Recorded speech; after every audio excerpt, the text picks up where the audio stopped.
तुषारहार धवला या शुभ्रवस्त्रावृता या वीणावरदण्डमण्डितकरा या श्वेतपद्मासना या ब्रह्माच्युतशङ्करप्रभृतिवीरदेवै सदा वन्दिता सा मां पातु मीरा भगवती निःशेषजाड्यापहा।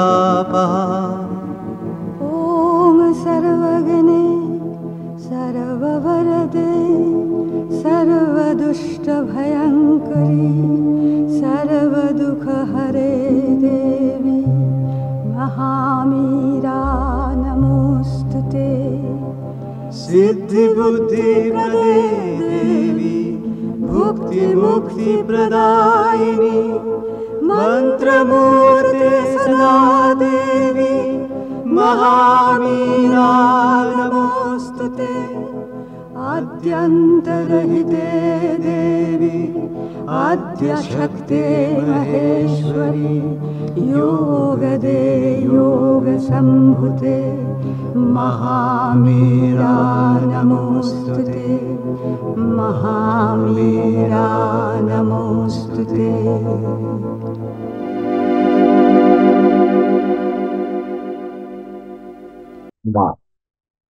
आमे पढ़ुछंती मातृ रचनावली भाग 10। आज पढ़िबा ज्ञान 41।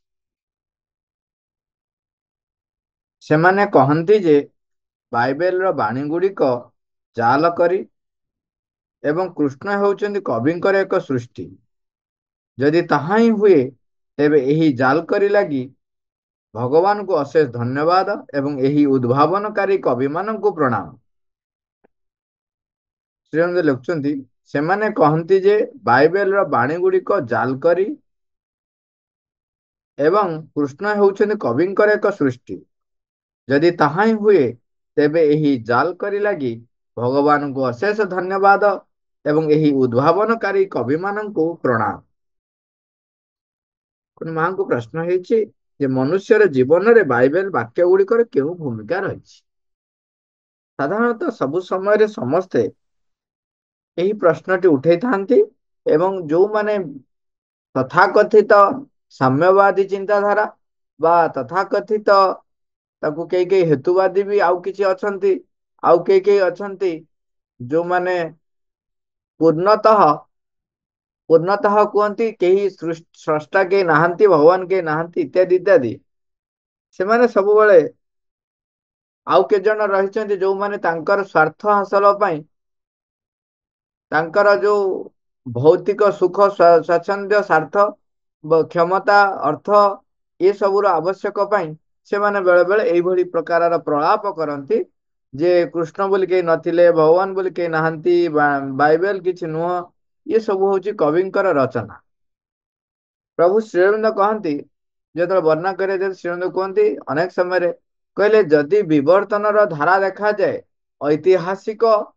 ऐतिहासिक धारा को भी देखिले जहा परे जहा जहा आसीची इतिहासर सभ्यतार अग्रगतिर देखा जाउची ता भितरे जदि श्रीकृष्ण जो समय आसीथिले सी जहा जहा करि जाइछन्ति वर्णना रहिछि यदि श्रीकृष्ण बोली केही जणे भी नथिले किंतु केही जणे भी थिले तांको ना श्रीकृष्ण हो बा अन्य किछि हो निश्चय के जणे थिले नहले सभ्यताटा मझिरे गोटे खापछड़ा हे जिवो ताले इतिहासकार माने भी जो इतिहास लेखछन ताहा भी भूल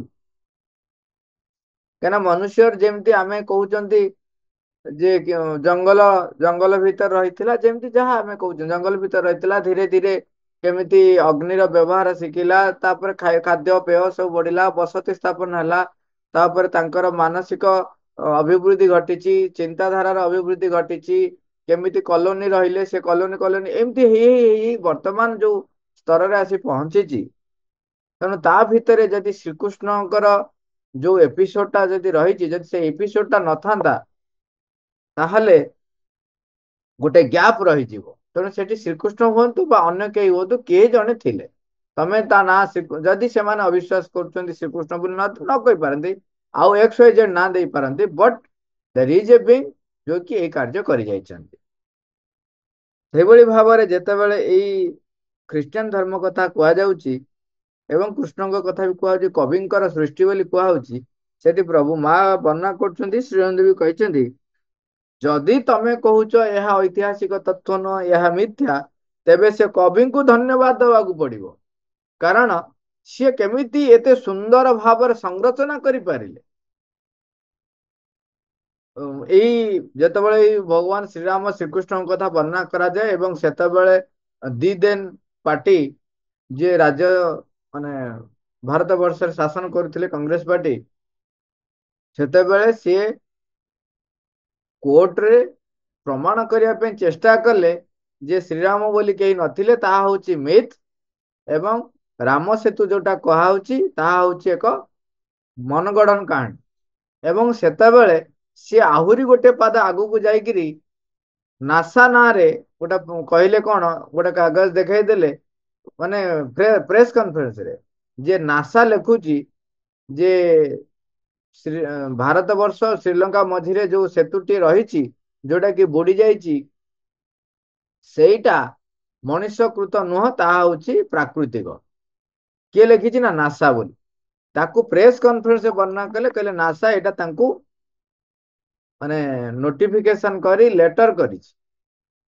ମାନେ କେତେ ମିଥ୍ୟା ବୋଲି ତାହା ଆପଣ ତା ପର କନଫରେନ୍ସ ଆସିଲା, ନାସାର ବୈଜ୍ଞାନିକ ମାନେ କନଫରେନ୍ସ ମାନେ ପ୍ରେସ କନଫରେନ୍ସ ରେ କହିଲେ, କାହିଁକିନା ଏଇଟା ଡାଇରେକ୍ଟଲି ଗୋଟେ ବୈଜ୍ଞାନିକ ସଂସ୍ଥାନର ଉଦାହରଣ ଯେତେବେଳେ ସେ ଗୋଟେ ପ୍ରମାଣ ଦେଖାଉଛନ୍ତି, ସାଙ୍ଗେ ସାଙ୍ଗେ ନାସା ତାକୁ କ୍ଲାରିଫାଏ କଲେ, କହିଲେ ଆମେ କଦାପି କହିନାହୁଁ ଯେ ଭାରତ ବର୍ଷ ଶ୍ରୀଲଙ୍କା ମଧ୍ୟରେ ଥିବା ସେତୁଟି ପ୍ରାକୃତିକ ବୋଲି, କାରଣ ବୈଜ୍ଞାନିକ ଅନୁସନ୍ଧାନ ଯୋଉ ସର୍ବେକ୍ଷଣ କହୁଛି ଯେ ତାହା ମନୁଷ୍ୟକୃତ, ତାହା ପ୍ରାକୃତିକ ନୁହେଁ। ହଁ, ଯଦି ଭାରତ ବର୍ଷର ଶାସ୍ତ୍ର ହିନ୍ଦୁ ମାନେ ବା ତାଙ୍କର ପୁରୁଣା ଶାସ୍ତ୍ର କହୁଛି ଯେ ବାନର ମାନେ କରିଥିଲେ, ସେଇଟାର ପ୍ରମାଣ ଆମେ ଦେଇପାରିବୁ ନାହିଁ, କିନ୍ତୁ ଏହା ହଉଛି ସତ୍ୟ ଯେ ତାହା ପ୍ରାକୃତିକ ନୁହେଁ, ମନୁଷ୍ୟକୃତ।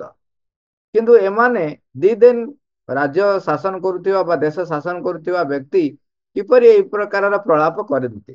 ସେଇ ସମୟରେ ଯେତେବେଳେ କଥା ଉଠିଲା, ତେଣୁ ଅନେକ ବିଜ୍ଞ ବ୍ୟକ୍ତି ମାନେ ବି ଯଦି ଯୋଉମାନେ ସବୁ ତାଙ୍କର ମତାମତ ଦେଇଛନ୍ତି, ସେ କହିଲେ ମନେ କରାଯାଉ କୃଷ୍ଣ ହଉଛନ୍ତି ଏକ ମିଥ୍, ମନେ କରାଯାଉ ଶ୍ରୀରାମ ହଉଛନ୍ତି ମିଥ୍, ତେବେ ସେ ସମୟରେ ଯୋଉ କେତେ ହଜାର ବର୍ଷ ତଳେ ଯୋଉ ସମୟରେ ମନର ବା ମଣିଷର ଯୋଉ ସ୍ଥିତି ଥିଲା, ସେ ମନରେ କେତେ ଦୂର ପର୍ଯ୍ୟନ୍ତ ଭାବନା କରିପାରେ। ଗୋଟେ ଛୋଟିଆ ଏକ୍ସାମ୍ପଲ, ଯେତେବେଳେ ଲ୍ୟାଣ୍ଡ ଫୋନ ଚାରିଆଡେ ଥିଲା, ଚାରିଆଡେ ନଥିଲା, ଅଳ୍ପ କିଛି କିଛି ଆରମ୍ଭ ହେଇଥିଲା, ଏବଂ ସେତେବେଳେ ଏସଟିଡି ଆଇଏସଡି ବୁଥ ମାନ ସବୁ ଥିଲା, ସେତେବେଳେ କୌଣସି ମଣିଷ କେବେ କଳ୍ପନା କରିଥିଲା କି ଯୁଗ ଆସିବ, ଦିନ ଆସିବ, ଯେତେବେଳେ ଫୋନଟିଏ ଥିବ କିନ୍ତୁ ଆଦୌ ତାର ନଥିବ, ତାହା ପୁଣି ପକେଟରେ ପୁରେଇ ଅନ୍ୟ ସବୁଆଡେ ବୁଲି ଯାଇ ହବ। କଳ୍ପନା କରିବା ଅସମ୍ଭବ। ସେତେବେଳେ ବି କିଏ ଯଦି ଅନେକ ବର୍ଷ ପରେ କିଏ ଯଦି କେବେ ଥଟାରେ ବି କହିଥିବ, ସେତେବେଳେ ତାକୁ କହିଥିବ ଏଟା ପାଗଳ ପ୍ରଳାପ କରୁଛି।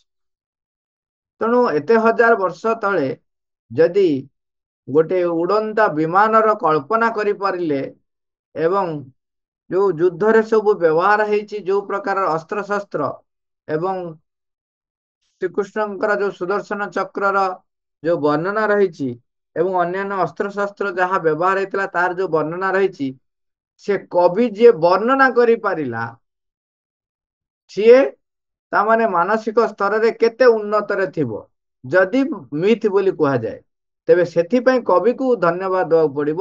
ତାମାନେ ସେ ସମୟରେ ଭାରତର ସଭ୍ୟତା ସେ ଆଇଦର ସଭ୍ୟତା ସେତିକି ଉଚ୍ଚରେ ଥିଲା, କିମ୍ବା ଲୋକମାନେ ବି ସେତିକି ଉଚ୍ଚରେ ଥିଲେ, ନହେଲେ ଏତେ କଳ୍ପନା କିପରି କରିପାରିଲେ। ଏପରି ସୁନ୍ଦର ସଂଯୋଜନା ଯୁକ୍ତ ସୃଷ୍ଟି କେମିତି ହେଇପାରିଲା? ସେ ପୁଣି ସୃଷ୍ଟି କଣ, କୋଉ ପ୍ରାନ୍ତରରେ କିଏ ଥିଲେ ଅଲଗା ଅଲଗା, କିନ୍ତୁ ଯିଏ ଯୋଉଠି ସୃଷ୍ଟି ହେଇଛି ସମସ୍ତଙ୍କ ସହିତ ମାନେ ସଂଯୋଜନା ହେଇକି ରହିଛି। ତେଣୁ ଏଠି ମା କହୁଛନ୍ତି, ଆମେ ସେ ଶ୍ରୀଅନ୍ଧ ଏବଂ ମା ଉଭୟ କହୁଛନ୍ତି ଯେ ଆମେ ସେ ଉଦ୍ଭାବନକାରୀ କବି ମାନଙ୍କୁ ଧନ୍ୟବାଦ ଦେବା ଏବଂ ପ୍ରଣାମ ଜଣାଇବା। ତାପରେ ବାଇବେଲ କଥା ଯୋଉ ପ୍ରଶ୍ନ କରାହେଇଛି, ଯେ ବାଇବଲର ଭୂମିକା କଣ ରହିଛି। ତାପରେ ମା କହୁଛନ୍ତି ତା ବିଷୟରେ ବର୍ଣ୍ଣନା କଲେ ବିକାଶମୂଳକ ବିବରଣୀ ଅନେକ ସମୟ ସାପେକ୍ଷ। ତେଣୁ ମୁଁ ଏତିକି କହିପାରିବି ଯେ ଯୀଶୁଙ୍କ ଧର୍ମ ବାକ୍ୟ ଗୁଡିକର ଲେଖକ ମାନେ ଯୀଶୁ ଖ୍ରୀଷ୍ଟ ଯାହା କିଛି ଶିକ୍ଷା ଦେଇଥିଲେ ତାକୁ ପୁନଃ ଉପସ୍ଥାପିତ କରିବା ପାଇଁ ତାଙ୍କର ଚେଷ୍ଟା କରିଛନ୍ତି ଏବଂ ତାଙ୍କର ସନ୍ଦେଶକୁ ପ୍ରସାରିତ କରିବାରେ ସେମାନେ କିଛି ସଫଳ ହେଇଛନ୍ତି। ସେ ସନ୍ଦେଶ ହଉଛି ଶାନ୍ତିର ସନ୍ଦେଶ, ଭ୍ରାତୃତ୍ୱ ଓ ପ୍ରେମର ସନ୍ଦେଶ। ତାପରେ କହୁଛନ୍ତି କିନ୍ତୁ ସେଇ ସନ୍ଦେଶ ଗୁଡିକୁ ନେଇ ଲୋକମାନେ କଣ କରୁଛନ୍ତି ସେ ବିଷୟରେ ନୀରବ ରହିବା ହିଁ ଶ୍ରେୟସ୍କର। କାହିଁକି ନା ସମାଲୋଚନା, ଆଲୋଚନା, ପର୍ଯ୍ୟାଲୋଚନା ସେ ବିଷୟରେ ନ କରିବା ଭଲ। ଜ୍ଞାନ 42। ଯଦି ପରମେଶ୍ୱର ମୋ ପାଇଁ ନର୍କରେ ଏକ ସ୍ଥାନ ନିରୂପଣ କରିଦେବେ ତେବେ ମୁଁ ସ୍ୱର୍ଗ ଲାଗି କାହିଁକି ଯେ ଅଭିପ୍ସା ରଖିବି? ତାହାର କୌଣସି କାରଣ ନାହିଁ। କେଉଁଥିରେ ମୋର କଲ୍ୟାଣ ନିହିତ ସିଏ ସେଇ କଥା ସବୁଠାରୁ ଅଧିକ ଭଲ ଭାବରେ ଜାଣନ୍ତି। ହଁ, ମନେ ପଡିଲା ସେଇ ଯୋଉ ବର୍ଣ୍ଣନା ଉପରେ ଯୋଉଟା କରାହେଇଛି, ଆମେ ଏବେ ଥରେ ଆଲୋଚନା କରୁଥିଲୁ। ମନେକର ଯୋଉ ଭଗବାନ କେହି ନାହାନ୍ତି ବୋଲି କହୁଛନ୍ତି, ଯଦି ବିଜ୍ଞାନର ଯୋଉ ସୃଷ୍ଟିର ଯୋଉ ପ୍ରକ୍ରିୟା ରହିଛି ସେଇ ପ୍ରକ୍ରିୟାରେ ଏତେ ବିଭିନ୍ନତା ଯୋଉ ହେଇଛି ସେ ବିଭିନ୍ନତା କିପରି ସମ୍ଭବ ହେଇପାରିଛି? ମାନେ ଯୋଉଠି ଯାହା ଯେମିତି ଆପ୍ରୋପ୍ରିଏଟ ହବ ସେଠି ନିୟମ ବଦଳି ଯାଉଛି କିପରି? ଯଦି ଦେଖାଯାଏ ମଞ୍ଜିରୁ ଗଛ ହଉଛି, ତା ପୂର୍ବରୁ ଅଲଗା ପ୍ରକାର ଥିଲା, ଅଲିଙ୍ଗିୟ ଜନନରେ ହଉଥିଲା, ଖାଲି ଡାଳ ପୋତି ଦେଉଥିଲେ ହଉଥିଲା। ତାପରେ ଧୀରେ ଧୀରେ ଡାଳ ପୋତି, ତାପରେ ଫୁଲ, ଫୁଲରୁ ଫଳ, ଫଳରେ ମଞ୍ଜି ଆସିଲା, ପ୍ରାଣୀ ଜଗତ, ଏଇଭଳି ପ୍ରକାରର ଏମିତି ଅନେକ ପ୍ରକାରର ଭିନ୍ନ ଭିନ୍ନ ବ୍ୟବସ୍ଥା ଯୋଉ ହେଇଛି। ଇଭିନ୍ ଖାଲି ମଞ୍ଜିରୁ ଗଛ ହବା ପ୍ରକ୍ରିୟା ବି ଯଦି ଦେଖାଯାଏ, ଯେକୌଣସି ଉପଯୁକ୍ତ ବିହନ ମଞ୍ଜି ଯେତେବେଳେ ଆପଣ ପକଉଛନ୍ତି ଗଛ ହଉଛି। କିନ୍ତୁ ବରଗଛଟି, ଆମେ ଏଇ ବରଗଛ ବିଷୟରେ କଥା ହଉଥିଲୁ, ବରଗଛଟେ କେଡେ ବିରାଟ ବରଗଛ, ତା ଦେହରେ ଯୋଉ ଆମ୍ବ ଗଛରେ ଦେଖ ଫଳ କେଡେ କେଡେ ଅଛି ତଥାପି, କିନ୍ତୁ କଖାରୁ ଲଟାରେ କେଡେ ବଡ ବଡ ଫଳ ରହିଛି। ବରଗଛରେ କେଡେ ବିଶାଳ ବରଗଛ, କିନ୍ତୁ ତା ଦେହରେ ଫଳ ରହିଛି ଛୋଟ ଛୋଟ। ସେ ଗୋଟେ ଜୋକ୍ ରେ ଅଛି,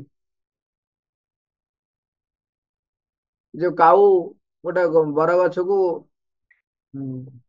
ଥଟ୍ଟା କରୁଛୁ, ସେ ଥଟ୍ଟା କରିବାର ଶେଷ ପରିଣାମ ହଉଛି ବରଗଛ ଥଟ୍ଟା କରି କରି ଚାଲିଛି, ବରଗଛ କିଛି କହୁନାହିଁ। ତାପରେ ସେ ତାକୁ ଟାଇଟା ପୁରା କରୁଛି, ଆଉ ଦେଖ ତୁ କେଡେ ବଡ ଗଛ, ତୋର ଏଡିକି ଏଡିକି ଫଳ, ଖାଇଦଉଛି ମୁଁ। ମୁଁ ଖାଇଦେଲେ, ମୁଁ ମଳତ୍ୟାଗ କଲେ ଯାଇକି ତୋର ବଂଶ ବୃଦ୍ଧି ହବ, ନହେଲେ ନାହିଁ। ତେଣୁ ତୁ ମୋ ପାଖରେ କୃତଜ୍ଞ ହବା ଉଚିତ। ବରଗଛକୁ ସେ କହୁଛି ତୁ ମୋ ପାଖରେ କୃତଜ୍ଞ ହବା ଉଚିତ, ମୋ ଯୋଗୁ ତୋର ବଂଶ ଆଗଉଛି ଆଗକୁ। ଏମିତି କଥା କହୁଛି, ଏଇ ସମୟରେ ଉପରୁ ଗୋଟେ ବରଫଟେ ଟପ୍ କି ତା ମୁଣ୍ଡରେ ପଡିଲା, ସେ ଏମିତି ହେଇଗଲା। ତାପରେ ବରଗଛ ଏବେ ହସିଲା, କହିଲା ଏବେ ବୁଝିପାରିଲୁ ନା କଣ? ନା ଯଦି ମୋ ଫଳ ବଡ ହେଇଥାନ୍ତା ତେବେ ତୋ ଉପରେ ଯଦି ଗୋଟାଏ ଫଳ ପଡିଲା ତେବେ ତୋ ଅବସ୍ଥା କଣ ହେଇଥାନ୍ତା? ତୁ ଏଇଠି ସମାଧିସ୍ଥ ହେଇଯାଇଥାନ୍ତୁ। ତେଣୁ ତୁ କୃତଜ୍ଞ ହ ଭଗବାନଙ୍କ ପାଖରେ ଯେ ଏଡେ ବଡ ଗଛରେ ଛୋଟ ଛୋଟ ଫଳ ଦେଇଛନ୍ତି ବୋଲି। ହଁ, ତେଣୁ ଏଇଟା ଗଲା ଗୋଟେ, ଇଏ ଗୋଟେ ସାଇଡ ଦେଖ। ଆଉ ଗୋଟେ ସାଇଡ ବି ଦେଖିବା ଯେ ବରଗଛର ମଞ୍ଜି କେତେ ହେଲାଣି, କାହିଁକିନା ଫଳ ବହୁତ, ବରଗଛରେ ଫଳ ବହୁତ, ମଞ୍ଜି ପ୍ରବଳ, କିନ୍ତୁ ବରଗଛ ଚାରିପଟରେ ଦେଖିବେ ମଞ୍ଜି ପଡେ, ଯାହା କରୁ ସବୁ କରୁ, ଗଛ କୋଉଠି ଏତେ ଉଠେ? ଯଦି ବରଗଛରେ ଯେତିକି ଫଳ ହଉଛି, ଗୋଟାଏ ଫଳରେ ଯେତିକି ମଞ୍ଜି ଅଛି, ଯଦି ସବୁ ଯାକ ଗଛ ହଉଥାନ୍ତା, ଯେମିତି ଆପଣ ଦେଖୁଛନ୍ତି ଆମ୍ବ ଟାକୁଆ ଯୋଉଠି ପଡିଲେ ଗୋଟେ ଗଛ ହେଇଯାଉଛି ନା, ପଣସ ମଞ୍ଜି ଯୋଉଠି ପଡିଲେ ଗଛ ହେଇଯାଉଛି। ଯଦି ସେ ଗୋଟାଏ ଫଳ ବି ଯଦି ପଡିକି ଗଛ ହୁଅନ୍ତା, ତାହେଲେ ଗୋଟେ ଗୋଟେ ଗାଁ ଗୋଟାଏ ଗୋଟାଏ ଥରରେ ଫୁଲ ହେଇଯାନ୍ତା ଗଛରେ। ତାପରେ ଚାରିଆଡେ ବରଗଛ ହିଁ ବରଗଛ, ଆଉ କିଛି ରୁହନ୍ତା ନାହିଁ। କିନ୍ତୁ କିପରି ଦେଖ ସେଠି କଣ ସୃଷ୍ଟି କରିଛନ୍ତି ଦେଖନ୍ତୁ କେମିତି ଭାବରେ ଏତେ ସଂରଚନା କରିଛନ୍ତି ଯେ ସେ ମଞ୍ଜିଟି କାଉ ବା ଅନ୍ୟାନ୍ୟ ଚଢେଇ ମାନେ ତାକୁ ଖାଉଛନ୍ତି। ଖାଇସାରିଲା ପରେ ତାଙ୍କ ମଳତ୍ୟାଗ କୋଉଠି କରୁଛନ୍ତି, ସେଠି କୋଉଠି କାଁ ଭାଁ ଯୋଉ ଗଛ ହଉଛି, ନହେଲେ ମଞ୍ଜି ଆଣି ପକେଇଲେ ଗଛ କୋଉଠି ହବାର ମୁଁ ତ ଏକ୍ସପେରିମେଣ୍ଟ କରିନାହିଁ, ଏପର୍ଯ୍ୟନ୍ତ କୋଉଠି ଦେଖାଯାଏ। କିନ୍ତୁ ଦେଖନ୍ତୁ, ଚିନ୍ତା କରନ୍ତୁ ଯେ ଏଡେ ବଡ ଗଛରେ ଯୋଉ ବୈଜ୍ଞାନିକ ନିୟମ ରହିଛି ଯେ ମଞ୍ଜି ପଡିଲେ ମାଟିରେ ଉପଯୁକ୍ତ ମାଟି ପାଣି ପବନ ପାଇଲେ ତାପମାତ୍ରା ପାଇଲେ ଗଛ ହବ, କିନ୍ତୁ ବର ମଞ୍ଜିରେ ସେ କେସ୍ ଟା କାମ କରୁନି, ଅଲଗା କେସ୍ ସେଠି ହେଇଯାଉଛି। ତେଣୁ ସୃଷ୍ଟି ଯଦି କିଏ ଜଣେ ସ୍ରଷ୍ଟା ନାହିଁ, ତେବେ ଯଦି ବୈଜ୍ଞାନିକ ଉପାୟରେ ଯୋଉ ଉପାୟଟାକୁ ତମେ କହୁଛ ଏଇଟା ହିଁ ହଉଛି ଉପାୟ, ତେବେ ସେଇ ଉପାୟ ଏଠି କେମିତି ଫେଲ ମାରିଲା, ଏଠି କେମିତି ଅଲଗା ଉପାୟ ହେଲା? ତେଣୁ ଏଇ ପ୍ରକାର ଉତ୍ତର କାହା ପାଖରେ ନାହିଁ। ସେମାନେ କେବଳ କହନ୍ତିନି ତାଙ୍କର କ୍ଷୁଦ୍ର ସୀମିତତାକୁ ନେଇକି, ସୀମିତ ତଥ୍ୟଗତ ଜ୍ଞାନକୁ ନେଇ ସେଟା ବଡ ଭାବା ମାରନ୍ତି। ସେଥିପାଇଁ ଯୋଉ କୁହନ୍ତି କେତେ ଜଣ ଲୋକ ଯେ ଭଗବାନ ଯାହା କଲେ ଠିକ କଲେ, ଯଦି ମତେ ପଚାରିଥାନ୍ତେ ଆଉ ତାହେଲେ ମୁଁ ଏମିତି ଏମିତି ଏମିତି ଏମିତି ପ୍ରସ୍ତାବ ଦେଇଥାନ୍ତି। ସେଠୁ ସେ ଯାହା ଆଗରେ କହୁଥିଲେ ସେ କହିଲେ ହଁ ହଁ ଠିକ ତୁ କହୁଛୁ, କିନ୍ତୁ କଣ କରିବା, ଭଗବାନ ଯେତେବେଳେ ସୃଷ୍ଟି ଆରମ୍ଭ କଲେ ସେତେବେଳେ ତୁ ତ ସୃଷ୍ଟି ହେଇନଥିଲୁ, ତତେ ଆଉ କେମିତି ପଚାରିବି? ହେଇନା ଅନେକ ବର୍ଷ ପରେ, ଅନେକ କୋଟି କୋଟି ବର୍ଷ ପରେ ଯାଇକି ମନୁଷ୍ୟ ମାନେ ସୃଷ୍ଟି ହେଲେ ନା। ହଉ, ଜ୍ଞାନ 42ରେ ପ୍ରଭୁ ଲେଖୁଛନ୍ତି, ଯଦି ପରମେଶ୍ୱର ମୋ ପାଇଁ ନର୍କରେ ଏକ ସ୍ଥାନ ନିରୂପଣ କରିଦେବେ, ତେବେ ମୁଁ ସ୍ୱର୍ଗ ଲାଗି କାହିଁକି ଯେ ଅଭିପ୍ସା ରଖିବି? ତାହାର କୌଣସି କାରଣ ନାହିଁ। କେଉଁଥିରେ ମୋର କଲ୍ୟାଣ ନିହିତ ସିଏ ସେଇ କଥା ସବୁଠାରୁ ଅଧିକ ଭଲ ଭାବରେ ଜାଣ। ଏଇଟା ତ ନିଶ୍ଚୟ କଥା, କାରଣ ଆମେ ଜନ୍ମ ଠାରୁ ଆରମ୍ଭ କରିକି ଆମର ସବୁ ଦାୟିତ୍ୱ ସବୁ ଜନ୍ମର, ଏବଂ ଏ କଥା ବି ଗୋଟେ ମନେ ରଖିବା ଆମେ ଯେ ଆମର ଜୀବନ କହିଲେ ଆମେ ଯୋଉ ଭାବୁଛୁ ଏଇଠି ଜନ୍ମ ହେଲି ଯୋଉ ମୃତ୍ୟୁ ହେଲି ଏତିକି ଜୀବନ, ପ୍ରକୃତିରେ ଏତିକି ଆମର ଜୀବନ ନୁହେଁ। ତା ପୂର୍ବ ତା ପୂର୍ବରୁ କେବେ ଜନ୍ମ ହେଇଥିଲେ, କଣ କରିଥିଲେ, ପୁଣି ମୃତ୍ୟୁବରଣ କରି ପୁଣି କଣ ଜନ୍ମ, ଏଇ ହଉଛି ଗୋଟେ ବିରାଟ ଯାତ୍ରା। ସେ ବିରାଟ ଯାତ୍ରା ଭିତରେ ଏଇ ଯୋଉ ଜନ୍ମଟା ଗୋଟିଏ ମାତ୍ର ଏପିସୋଡ, ଗୋଟିଏ ଏପିସୋଡ ତମେ କେବେ କହିପାରିବନି ଫିଲ୍ମ ଟା ବା ସିରିଏଲ ଟା କଣ ଆରମ୍ଭ ହେଇଥିଲା କଣ ଶେଷ ହବ। ଏଇ ଯୋଉ ଏପିସୋଡ ମାନଙ୍କର ଯୋଉ ଚେନ ରହିଛି, ସେଇ ଚେନ ର ସୃଷ୍ଟିକର୍ତ୍ତା ହଉଛନ୍ତି ସିଏ, ତେବେ ସିଏ ମୋ ଠାରୁ ସବୁ ବେଶୀ ଭାବିନାହାନ୍ତି। ସେ ଯୋଉ ପୁରୁଣା ଗପ ଆମେ ତ ଜାଣିଛନ୍ତି, ଜଙ୍ଗଲ ଭିତରେ ସେ ଯୋଉ ଉପରେ ଗଛ ଉପରେ ବସିଥିଲେ, ମୁଁ ସେଟା ଖାଲି ସେତିକି ଲାଷ୍ଟ ପଏଣ୍ଟ ଟା କହୁଛି। ଜଙ୍ଗଲ ଉପରେ ଯୋଉ ବସିଥିଲେ, ତାପରେ ଯିଏ ତପସ୍ୟା କରୁଥିଲେ ସିଏ ବାହାରି ଗଲେ, ଦେବୀ ଉଭା ହେଇଛନ୍ତି, ଇଏ ଗଳି ପଡିଛନ୍ତି, ଦେବୀ ତାଙ୍କୁ କହୁଛନ୍ତି କଣ କଣ ବର ମାଗୁଛୁ ମାଗ। ସେ କହିଲେ ମୋର ପ୍ରଥମ ପ୍ରଶ୍ନ ହଉଛି ଯେ ଆପଣ ଯଦି ସତରେ ଦେବୀ, ଆପଣ ତ ଜାଣିପାରିବା କଥା କିଏ ସାଧନା କରୁଥିଲେ, ଆପଣ କାହାକୁ ବର ଯାଚୁଛନ୍ତି? ତାପରେ ଦେବୀ ସେଠୁ ସ୍ମିତ ହାସ୍ୟ କରି କହୁଛନ୍ତି, ଆରେ ଧନ, ତୋର ଏଇ ଏତିକି ଏତିକି ଜନ୍ମର ବୃତ୍ତାନ୍ତ ହଉଛି, ଯୋଉ ଜନ୍ମ ତୋର କଟି ଯାଇଛି ତାର ବୃତ୍ତାନ୍ତ ହଉଛି ଏଇଭଳି। ତତେ ଏଇଠିକି ଆସିବା ପାଇଁ ତୋର ଯୋଉ ବିଳମ୍ବ କରାଗଲା ଏବଂ ତୁ କୋଉଠି କୋଉଠି ଅଟକିଲୁ ତାକୁ ସବୁ ଡିଟେଲସ କହିଲେ। ତୁ ଏଇ ଜାଗାକୁ ଯାଇଥିଲୁ, ସେଠି ଏହା କରାହେଲା, ତାପରେ ହେଲା, ତାପରେ ତୁ ଏବାଟେ ଗଲୁ, ତୁ ଏଠିକି ଆସିଲା ପରେ ତୋ ଆଗରେ ଏୟା କରାହେଲା, ଯଦ୍ଵାରା ତୁ ବାଟ ଭୁଲିଲୁ। ତେଣୁ ତତେ ମୁଁ ଏତେକ କାର୍ଯ୍ୟ କରେଇ ସାରି ଏଇଠିକି ଆଣିଛି କେବଳ ତତେ ବର ଦେବି ବୋଲି, ତତେ ଦର୍ଶନ ଦେବି ବୋଲି। କାରଣ ତୋର ଯୋଉ ଭିତରେ ତୁ ନିଷ୍ଠାପର ଭାବରେ ତୋର ଯୋଉ ପ୍ରୟାସ ରହିଛି, ପ୍ରଯତ୍ନ ରହିଛି, ପ୍ରାର୍ଥନା ରହିଛି, ତୋ ପ୍ରାର୍ଥନା ପୂରଣ ହବାର ସମୟ ଆସି ପହଞ୍ଚି ଯାଇଛି। ତେଣୁ ତତେ ଏଠି ଆଣିକି ପହଞ୍ଚେଇଛି ମୁଁ। ତାପରେ କହୁଛି ହଉ ଠିକ ଅଛି, ବର କଣ ମାଗୁଛ ମାଗ। ସେ କହିଲେ ମା, ମୋ ଜୀବନର ପ୍ରତ୍ୟେକ ପାବଛ ଏବଂ ଜନ୍ମ ଜନ୍ମର ପ୍ରତ୍ୟେକ ଗତିବୃତ୍ତିକୁ ଆପଣ ନିରୀକ୍ଷଣ କରି ଆସୁଛନ୍ତି ଏବଂ ମତେ ପରିଚାଳନା କରୁଛନ୍ତି। ତେବେ ମୋ ପାଇଁ ସବୁଠାରୁ କଣ ଅଧିକ ଭଲ, ସେ କଥା ମୋ ଠାରୁ ଆପଣ ବେଶୀ ଜାଣନ୍ତି। ତେଣୁ ମୁଁ ଆପଣଙ୍କୁ ମାଗିବି କଣ? ମୋର କିଛି ମାଗିବାର ନାହିଁ। ସେ କହିଲେ ନା ନା ତ ତୁ ମାଗ କଣ। ହଉ ଠିକ ଅଛି, ଯଦି କହୁଛନ୍ତି ତାହେଲେ ମୁଁ ଗୋଟେ କଥା ମାଗୁଛି ଯେ ମୋ ପାଖରେ ତମେ ସବୁବେଳେ ଉପସ୍ଥିତ ରହିବ। ମୁଁ ଅନ୍ୟାନ୍ୟ କାର୍ଯ୍ୟ କରିଲା ବେଳେ ମୁଁ ଭୁଲି ଯାଉଛି ତୁମର ଉପସ୍ଥିତି। ତେଣୁ ମତେ ଏତିକି ବର ଦିଅନ୍ତୁ ଯେ ଯୋଉ ମୁହୂର୍ତ୍ତରେ ମୁଁ ତମକୁ ଭୁଲି ଯିବି ଆପଣ ମତେ ଦର୍ଶନ ଦେବେ। ତାହେଲେ ମୋର ମନେ ରହିବ ଯେ ନାଇଁ ମୋ ପାଖରେ ମା ଉପସ୍ଥିତ ଅଛନ୍ତି। ତେଣୁ ବଢିଆ କଥାଟେ, ସେ କଣ କହିଲେ, ଯିଏ ମୋର ସବୁ ଦାୟିତ୍ୱ ନେଇଛି ତାକୁ ମୁଁ କଣ ମାଗିବି ମୋ ପାଇଁ କୋଉଟା ଭଲ, କାହିଁକିନା ସେ ତ ଜାଣିଛନ୍ତି ସବୁ ମୋ ପାଇଁ କୋଉଟା ସବୁଠାରୁ ଭଲ। ତେଣୁ ଆମର ପ୍ରାର୍ଥନା କେମିତି କରିବ ସେଇଟା ଶିଖିବା ଦରକାର।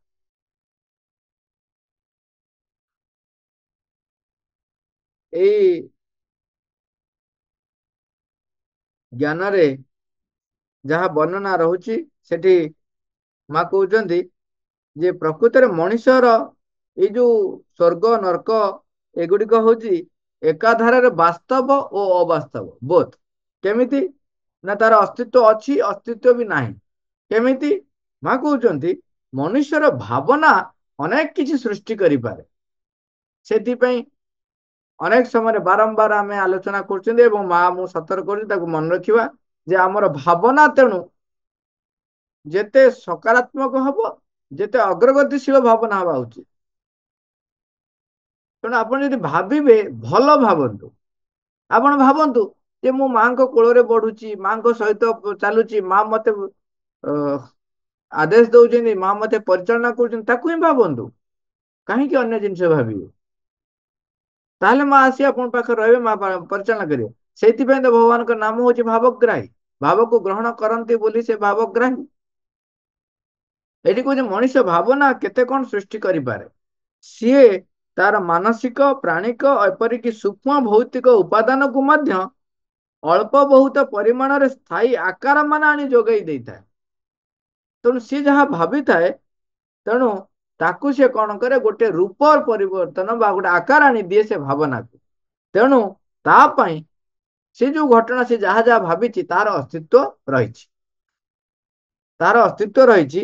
ଏପରିକି କହୁଛନ୍ତି ସେମାନଙ୍କ ଲାଗି ଯଥେଷ୍ଟ ପରିମାଣରେ ଏହି ସାକାର ଅସ୍ତିତ୍ଵ ରହିଥାଏ। ତେଣୁ ସେମାନଙ୍କୁ ତାହା ବାସ୍ତବ ବୋଲି ବୋଧ ହେଉଥାଏ। ଏପରିକି ମୃତ୍ୟୁ ପରେ ସେମାନେ ଏହି ସବୁ ସ୍ଥାନକୁ ଅଳ୍ପ ଅଥବା ବହୁତ କାଳ ଲାଗି ଯିବାକୁ ସମର୍ଥ ବି ହୁଅନ୍ତି। ତେଣୁ ସୂକ୍ଷ୍ମ ସ୍ତରରେ ଏଇ ପ୍ରକାରର ସ୍ଥିତି ନିଜ ପାଇଁ ନିଜେ ସେମାନେ ପ୍ରସ୍ତୁତ କରିଦେଇକି ଯାଆନ୍ତି। ତେଣୁ ମୃତ୍ୟୁ ପରେ ସେ ଯୋଉ ଚେତନାର ସ୍ଥିତି ତିଆରି କରିଥାନ୍ତି, ତେଣୁ ସେଇ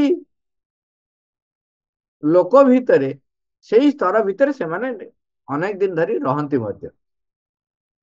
ତେଣୁ ମା ଲେଖୁଛନ୍ତି ଯେଉଁମାନଙ୍କର ବିଶ୍ୱାସ ଥାଏ ସେଇଭଳି ସେମାନଙ୍କ ପାଇଁ ଏହାର ଯଥେଷ୍ଟ ସାକାର ଅସ୍ତିତ୍ଵ ରହିଥାଏ। ଏପରିକି ମୃତ୍ୟୁ ପରେ ମଧ୍ୟ ସେମାନେ ସେଇ ସ୍ଥାନକୁ ବହୁତ କାଳ ଲାଗି ବା ଅଳ୍ପ କାଳ ଲାଗି ଯିବାକୁ ବି ସମର୍ଥ ହୁଅନ୍ତି।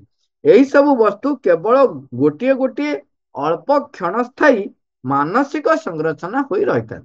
କିନ୍ତୁ ତାହା କ୍ଷଣସ୍ଥାୟୀ, ସେ ଅଧିକ ଦିନ ରହିବନି, ମାନେ ପରମାନେଣ୍ଟଲି ରହିବନି, ମାନେ ନିଶ୍ଚିତ ନୁହଁ।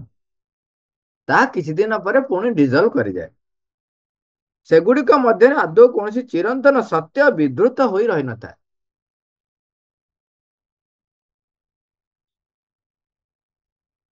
ତାପରେ କହୁଛନ୍ତି ମୁଁ ଏପରି କେତେକ ସ୍ୱର୍ଗ ଏବଂ ନର୍କକୁ ଦେଖିଛି ଯେଉଁଠାକୁ କେତେକ ବ୍ୟକ୍ତି ମୃତ୍ୟୁ ପରେ ଯାଇଛନ୍ତି ଏବଂ ସେଗୁଡିକରେ ଯେ ଆଦୌ କୌଣସି ସତ୍ୟ ନିହିତ ହୋଇ ରହିନାହିଁ ସେଇ କଥାଟି ବିଷୟରେ ସେମାନଙ୍କୁ ହୃଦବୋଧ କରାଇବା ପ୍ରକୃତରେ ଅତ୍ୟନ୍ତ କଷ୍ଟକର ହୋଇ ପଡିଛି। ସେମାନେ ସେଠୁ ବାହାରି ପାରନ୍ତି ନାହିଁ। ସେମାନେ ଏତେ ନିବିଡ଼ ଭାବରେ ତାକୁ ଜାବୁଡିକି ଧରିଥାନ୍ତି ବା ସେଇ ଧାରଣା ଭିତରେ ରହିଥାନ୍ତି। ତେଣୁ ସେଇ ସୂକ୍ଷ୍ମ ସ୍ତରରେ ସେମାନେ ସେଇଭଳି ରହିଯାଇଥାନ୍ତି। ତଥାକଥିତ ନର୍କ ଯେ ପ୍ରକୃତରେ ନର୍କ ନୁହେଁ ସେଇ ବିଷୟରେ ଜଣେ ବ୍ୟକ୍ତିଙ୍କର ହୃଦବୋଧ କରାଇ ତାଙ୍କୁ ସେଥିରୁ ବାହାର କରି ଆଣିବା ଲାଗି ଥରେ ମୋତେ ବର୍ଷକରୁ ଅଧିକ ସମୟ ଲାଗିଥିଲା। ତାମାନେ ସୂକ୍ଷ୍ମ ସ୍ତରରେ ସେଇ ସ୍ତରରୁ ତାକୁ ବାହାର କରି ଆଣିବାକୁ ମା ଲେଖୁଛନ୍ତି ମାଙ୍କୁ ବର୍ଷେରୁ ଅଧିକା ସମୟ ଲାଗିଥିଲା। ଏଠାରେ ଶ୍ରୀଅରବିନ୍ଦ ଯେଉଁ ନର୍କର କଥା କହିଛନ୍ତି ତାହାକୁ ଏକ ସ୍ଥାନ ନ କହି ବରଂ ଚେତନାର ଗୋଟେ ସ୍ଥିତି ବୋଲି କୁହାଯାଇପାରିବ। ଏହା ହେଉଛି ଏକ ମନୋଭୂମିଗତ ଅବସ୍ଥା। ଏହା ତାହାକୁ ଆମେ ନିଜେ ହିଁ ନିଜ ଲାଗି ତିଆରି କରିଥାଉ। ତୁମେ ଯେପରି ଦିବ୍ୟ ପରମ ସତ୍ତାଙ୍କ ସହିତ ଆନନ୍ଦମୟ ଭାବରେ ସମ୍ମିଳିତ ହୋଇ ରହିବାର ଏକ ସ୍ୱର୍ଗକୁ ଆପଣା ଭିତରେ ବହନ କରି ଜୀବନ ଧାରଣ କରିପାରିବ, ଠିକ ସେହିପରି ଯଦି ତୁମେ ନିଜ ପ୍ରକୃତି ମଧ୍ୟରେ ରହିଥିବା ଆସୁରିକ ପ୍ରବୃତ୍ତି ଗୁଡ଼ିକୁ ନିଜ ଆୟତ୍ତରେ ରଖିବାକୁ ଯଥେଷ୍ଟ ସାବଧାନ ହୋଇନଥିବ, ତୁମକୁ ଆପଣାର ଚେତନା ମଧ୍ୟରେ ଦୁଃଖ ଏବଂ ଅବସାଦର ଏକ ନର୍କକୁ ମଧ୍ୟ ବହନ କରି ରହିବାକୁ ପଡିବ। ତେଣୁ ସେ ବୈଷ୍ଣବ ମାନେ ସେଥିପାଇଁ ଭଗବାନ ସହିତ ତାଙ୍କର ସମ୍ପର୍କ ରଖନ୍ତି। କେହି କେହି ସଖାର ଭାବ ରଖନ୍ତି, କେହି ବାତ୍ସଲ୍ୟ ଭାବ ରଖନ୍ତି। ଯୋଉ ଯିଏ କିଏ ତାଙ୍କର କଣ ପ୍ରେମୀ ଭାବ ଯଦି ରଖନ୍ତି, ରାଧା ଭାବ ରଖିଲେ ତ ଆହୁରି ଉନ୍ନତତର ଅବସ୍ଥା। ତେଣୁ ଯିଏ ଯୋଉ ଅବସ୍ଥା ଭାବନା ରଖନ୍ତି, ମନୋଭୂତିର ମାନସିକ ସଂରଚନା ସେଠି ତିଆରି ହୁଏ, ସେମାନେ ମୃତ୍ୟୁ ପରେ ସେଇ ସ୍ତରରେ ବି ଅନେକ ଦିନ ଧରି ରୁହନ୍ତି। ତେଣୁ ସେଥିପାଇଁ ମା କହୁଛନ୍ତି ଯେତେବେଳେ ଆନନ୍ଦମୟ ପରମ ସତ୍ତାଙ୍କର ଆନନ୍ଦମୟ ସ୍ଥିତିକୁ ଯଦି ତମେ ତା ଭିତରେ ସମ୍ମିଳିତ ହୋଇ ରହିପାରିଲ, ତାହେଲେ ସେମାନେ ସେଠି ବସବାସ କରନ୍ତି। ସେଇଭଳି ଭାବରେ ନର୍କର ବି କଳ୍ପନା ଯିଏ କରେ ସେ ନର୍କରେ ବସବାସ କରେ। ଜୀବନରେ ଏଭଳି ଗୋଟିଏ ଗୋଟିଏ ମୁହୂର୍ତ୍ତ ରହିଥାଏ ଯେତେବେଳେ କି ତୁମର ଚତୁର୍ଦିଗରେ ରହିଥିବା ସବୁ କିଛି ଯାବତୀୟ ମଣିଷ ଓ ଯାବତୀୟ ପରିସ୍ଥିତି ଏତେ ବେଶୀ ଅସ୍ପଷ୍ଟତାମୟ, ପ୍ରତିକୂଳ ଏବଂ କୁତ୍ସିତ ହୋଇପଡେ ଯେ ସେତେବେଳେ ଏକ ଉଚ୍ଚତର ଉପଲବ୍ଧିର ଯାବତୀୟ ଆଶା ସତେ ବା କୁଆଡେ ମିଳାଇ ଯାଇଥିବା ପରି ବୋଧ ହେଉଥାଏ। ସଂସାରଟା ଯାକ ଏକାବେଳକେ ଅସାଧ୍ୟ ଭାବରେ ନିର୍ମମ ଘୃଣା, ଅଚେତନ ତଥା ଅନମନ୍ୟ ଅଜ୍ଞାନ ଏବଂ ଦୁର୍ଦ୍ଦଶ ଅସଦିଚ୍ଛାର ରାତ୍ରି ମଧ୍ୟରେ ଅଭିଶପ୍ତ ହୋଇପଡିଥିବା ପରି ବୋଧ ହେଉଥାଏ। ଆମେ ସେତେବେଳେ ଶ୍ରୀଅରବିନ୍ଦଙ୍କ ସହିତ ହୁଏତ ଏହିପରି କହିପାରିବା। କଣ କହିବା? ଈଶ୍ୱର ମୋ ପାଇଁ ନର୍କ ମଧ୍ୟରେ ଏକ ସ୍ଥାନ ନିରୂପିତ କରିଦେଇଛନ୍ତି ଏବଂ ଠିକ ତାଙ୍କରି କହିବା ଅନୁସାରେ ମଧ୍ୟ ଯାବତୀୟ ପରିସ୍ଥିତିରେ ସେଇ ପରିସ୍ଥିତି ଗୁଡ଼ିକ ଯେଡ଼େ ଭୟଙ୍କର ବୋଲି ମନେ ହେଇଥାନ୍ତୁ ପଛକେ, ସେତେବେଳେ ଆମକୁ ସେଇ ଦିବ୍ୟ ପରମ ସତ୍ତାଙ୍କ ପାଖରେ ହିଁ ପୂର୍ଣ୍ଣ ସମର୍ପଣର ଶାନ୍ତିମୟ ପ୍ରସନ୍ନତା ସହିତ ଯାଇ ବାସ କରିବାକୁ ପଡିବ ଏବଂ ସକଳ ଆନ୍ତରିକତା ସହିତ ସେଇ ପରମ ପ୍ରଭୁଙ୍କୁ ତୁମରି ଇଚ୍ଛା ହିଁ ପୂର୍ଣ୍ଣ ହେଉ ବୋଲି କହିଦେବାକୁ ହେବ। ଏଇଠି ସବିସ୍ତାରରେ ଯଦି ଆମେ ଦେଖିବା, ଆମେ ଯେତେବେଳେ ଯୋଉ ଗୋଟେ ଦୁର୍ଦ୍ଦଶ ଅବସ୍ଥାରେ ପଡିଯାଇଛୁ, ନିର୍ମମ ଅବସ୍ଥାରେ ପଡିଯାଇଛୁ, ସେତେବେଳେ ଯଦି ପରମ ପ୍ରଭୁଙ୍କ ପାଖରେ ସମର୍ପଣ କରି ସେଇ ଭାବରେ ଯଦି ଆମେ ରହିପାରିଲେ, ତାହେଲେ ଆମେ ସେତେବେଳେ ଯଦି ପ୍ରାର୍ଥନା କରିପାରିଲେ ଯେ ତୁମର ଇଚ୍ଛା ହିଁ ପୂର୍ଣ୍ଣ ହେଉ, କଣ ହୁଏ? ତାହେଲେ ଆମର ପ୍ରାର୍ଥନା ଅନୁସାରେ, ଆମର ସଂକଳ୍ପ ଅନୁସାରେ, ଆମର ଧାରଣା ଅନୁସାରେ ସେଇ ଶକ୍ତି ଗୁଡ଼ିକ କଣ କରନ୍ତି? ସେତେବେଳେ ମୋର ଚେତନାର ସ୍ଥିତିରେ, ମୋର ମାନସିକ ସଂରଚନାରେ ସେମାନେ ଆସିକି ସେଇ ଶକ୍ତି ମାନେ ଆସିକି ପ୍ରବେଶ କରିବେ ଏବଂ କଣ କରିବେ ନା ମତେ ତା ଭିତରେ ଆପଣ ଯାହା ବି ଭାବନ୍ତୁ ଆଲୋକ ଦେଖେଇବେ, ବାଟ ଦେଖେଇବେ ଏବଂ ସ୍ଥିତି ସମ୍ପର୍କରେ ସଚେତନ କରାଇଦେବେ, ଉପାୟ ଆମ ପାଖରେ ଆଣି ଥୋଇଦେବେ। ତେଣୁ ଯୋଉ ପ୍ରକାରର ଭାବନା ରଖିବେ, ଯୋଉ ପ୍ରକାରର ସଂକଳ୍ପ କରିବେ, ଯୋଉ ପ୍ରକାରର ପ୍ରାର୍ଥନା କରିବେ, ସେଇ ପ୍ରକାରର ସତ୍ତା, ସେଇ ପ୍ରକାରର ଶକ୍ତି ମାନେ ଆମ ଚତୁଃପାର୍ଶ୍ୱରେ ଆସି ରହିବେ। ତେଣୁ ଆମେ ଯଦି ପରମ ପ୍ରଭୁଙ୍କ ପାଖରେ ସମର୍ପଣ କରିବା, ପରମ ପ୍ରଭୁଙ୍କୁ ଆବାହନ କରିବା, ତାଙ୍କ ଇଚ୍ଛା ହିଁ ପୂର୍ଣ୍ଣ ହଉ ତାହା ଆମ ଭିତରେ ଦୃଢ ପ୍ରତିଷ୍ଠିତ କରି ସ୍ୱତଃସ୍ଫୂର୍ତ୍ତ ଭାବରେ ସ୍ୱାଭାବିକ ଭାବରେ ପ୍ରାର୍ଥନା କରିପାରିବା, ତେବେ ଆମ ପାଇଁ ତାଙ୍କରି ଇଚ୍ଛା ଅନୁସାରେ ହିଁ ଆମର କାର୍ଯ୍ୟ ପରିଚାଳିତ ହବ। ଆମେ ତାଙ୍କର ଇଚ୍ଛା ଅନୁସାରେ ପରିଚାଳିତ ହେଇପାରିବା ଏବଂ ଆମର ଅଗ୍ରଗତି ସବୁବେଳେ ଲାଗି ରହିବ। ଚେତନାର ସ୍ଥିତି ଊର୍ଦ୍ଧ୍ୱରୁ ଊର୍ଦ୍ଧ୍ୱକୁ ବଢି ବଢି ଚାଲିବ। ଏଠି ଗୋଟେ କାହାଣୀଟିଏ ମନେ ପଡୁଛି। କାହାଣୀଟି ହଉଛି ଗୋଟେ ବ୍ୟକ୍ତି, ଦେଖନ୍ତୁ, ସିଏ ସବୁବେଳେ ଭଗବାନଙ୍କ ପାଖରେ ଆତ୍ମସମର୍ପିତ ହୋଇ ରହିଥାନ୍ତି, ସବୁବେଳେ ମାଙ୍କୁ ଆହ୍ୱାନ କରନ୍ତି। ସେ ହଉଛନ୍ତି ଶାକ୍ତ, ମାତୃ ପୂଜା କରନ୍ତି। ଦିନେ କଣ ହେଇଛି, କୌଣସି ଏକ କାରଣରୁ ଜଙ୍ଗଲ ଭିତରେ ପଡି ଯାଇଛନ୍ତି ଏବଂ ସେଇ ସମୟରେ ଗୋଟିଏ ଜାଗାରେ ଆସି ବିଶ୍ରାମ ନେଇଛନ୍ତି। ଗୋଟେ ଛୋଟିଆ ଘର ଭଳିଆ ହେଇଛି, ସେଠି ଆସି ବିଶ୍ରାମ ନେଇକି ଯୋଉଠି ଶୋଇ ପଡିଛନ୍ତି, ତାଙ୍କ ପାଦ ପଡିଛି ଗୋଟେ ଜାଗାରେ ଯୋଉଟା କି ସେଠି ଗୋଟେ ବ୍ରହ୍ମ ରାକ୍ଷସ ଗୋଟେ ସେଠି ରହୁଥାଏ। ଗୋଟେ ବ୍ରହ୍ମ ଦୈତ୍ୟ ରାକ୍ଷସ ଯୋଉ କହନ୍ତି, ଗୋଟେ ଦୈତ୍ୟ ସେଠି ରହୁଥାଏ। ସିଏ ଯେତେବେଳେ ବାହାରିବାକୁ ବାହାରୁଛି, ଦେଖିଲା ଗାତ ପାଖରେ ବାହାରିଲା ବେଳକୁ ଜଣଙ୍କ ପାଦ।